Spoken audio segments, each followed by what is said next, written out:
채굴대장님 안녕하세요.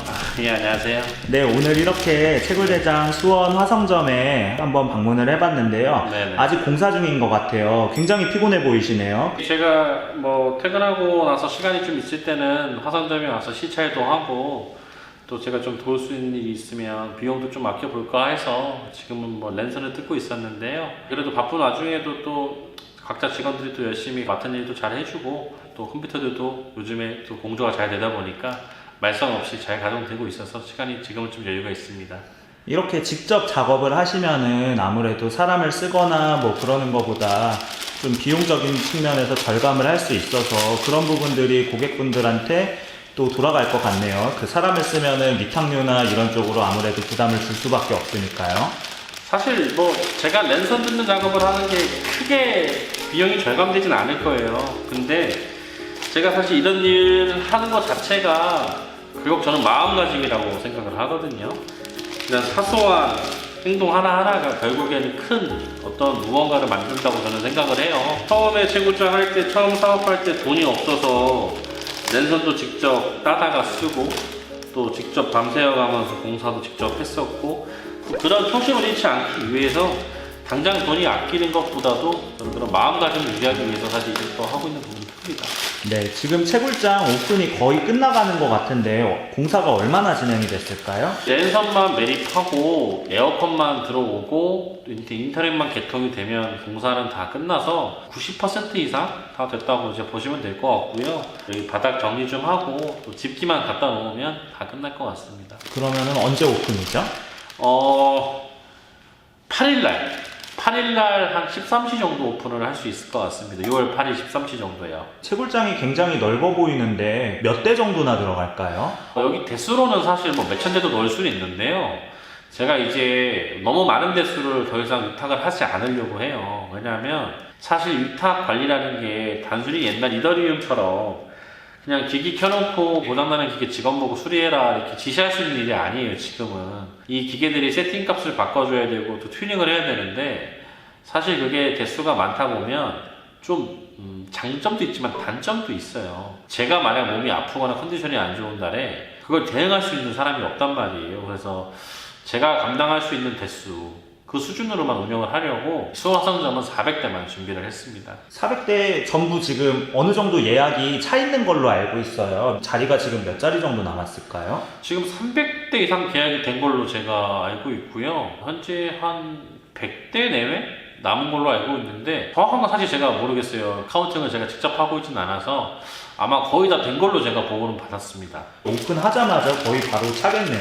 그렇죠. 오픈하고 아마 일주일 안에는 다 만실이 될 거로 예상하고 있습니다. 이 채굴장 준비하면서 공사 같은 부분이 굉장히 많이 있었던 걸로 알고 있어요. 뭐 전기 공사, 그 다음에 공조 관련 공사, 이런 열을 잡는다던가 인터넷을 잡는다던가 많은 부분 공사가 있으셨을 텐데요. 이런 공사 비용이 대략적으로라도 얼마나 들었는지 좀 궁금합니다. 순수하게 채굴장에 필요한 것들만 공사한 게 1억이 조금 안 되는 것 같고요. 이런 제 사무실 공간까지 하면 1억이 조금 넘어갈 것 같은데요.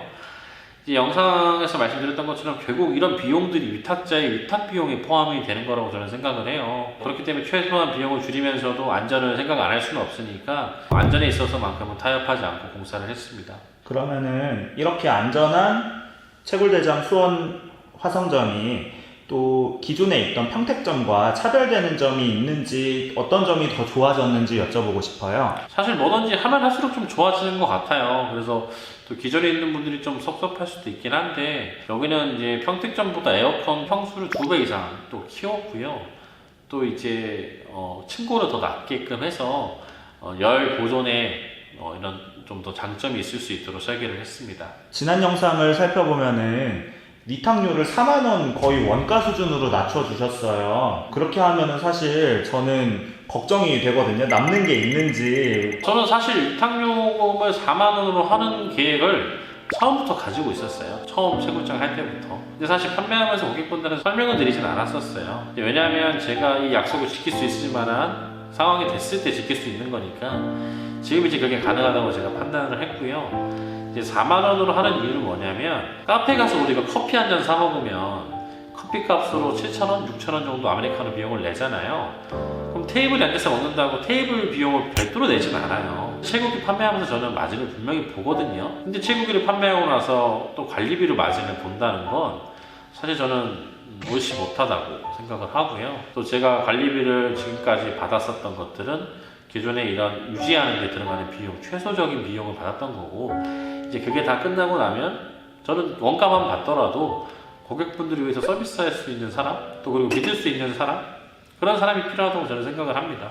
마지막으로 우리 구독자분들께 드리고 싶은 말씀이 있으시면 편하게 해주시면 될 것 같습니다. 구독자분들이 정말 많이 사랑해 주시고 많이 연락 주시고 사실 뭐 새벽에도 잠을 못 잘 정도로 연락은 되게 많이 오고 계세요. 사실 제가 관리할 수 있는 기계에는 한계가 있어요. 몸도 사실 좀 이제 한계에 다다르고 있고 시간도 한계에 다다르고 있어서 화성점을 다 채우고 나면 다른 채굴장에 제가 사실 또 기계를 넣을 수는 없을 것 같다고 현재로서는 생각이 좀 들어요. 그래서 어떻게 할지 사실 좀 고민 중에 있는데, 많은 분들께서 또 다른 업체랑 비교하면서 저한테 질문하시는 부분들이 있어요. 현금으로 채굴기를 팔면 안 되냐, 부가세를 빼고 사고 싶다, 상요금은 좀 더 할인해 줄 수 없겠느냐, 이런 말씀 많이 하셨는데, 제가 사실 이제 현금으로 판매하지 않는 이유는 세금을 내고 장사해야 되는 게 또 당연한 거고, 또 고객분들이 세금 내지 않고 현찰로 뽑아서 이제 거래하는 형태가 다른 업체들은 있을 수도 있다고 생각은 하는데,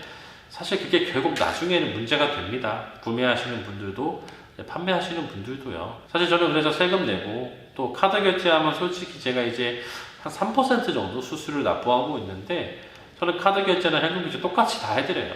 그 이유가 나라에서 법을 그렇게 만들어 놨기 때문에 사실 그런 거거든요. 그래서 알아보시면서 이런 건모수수라든지 조삼모사 사실 이런 거에 좀 당하지 않으시고 정말 믿을 수 있는 업체에서, 정말 오래된 업체에서, 또 정말 원칙과 이런 신용을 강조하고 있으니까 많은 분들께서 좀 알아보실 때 단순히 금액만 놓고 저한테 다른 업체랑 비교하면서 깎아달라고 말씀하시는 분들이 있는데, 그만큼 깎아서 판매하면요 그만큼 고객님한테 신경을 쓸 수가 없는 거예요. 제가 그래픽카드도 제 돈으로 사서 달아드리고 또 이렇게 채굴장 운영하면서 원가 수준으로 운영해드릴 수 있는 거, 그게 결국 그런 가격이 있기 때문에 가능한 거거든요. 그런 가격을 줄이고 똑같은 서비스를 솔직히 해드릴 수가 없어요. 그래서 고객분들께서 알아보시면서 똑같은 얘기긴 하지만 조금 더 신중하고 정확하게 어떤 게 정말 더 싸고 어떤 게 더 메리트가 있는지에 대해서 한번 생각을 해보셨으면 좋겠습니다. 지금까지 말씀해주신 내용들이 전부 토대가 돼서 이런 내용을 바탕으로 전세계 팩트런 채굴량 1등까지 하실 수 있던 게 아닌가라는 생각이 드네요. 마지막으로 인사해주시고 마무리하면 될 것 같습니다. 오늘도 영상 시청해주셔서 감사하고요. 많은 분들이 사랑해주셔서 더 열심히 하도록 하겠습니다. 감사합니다.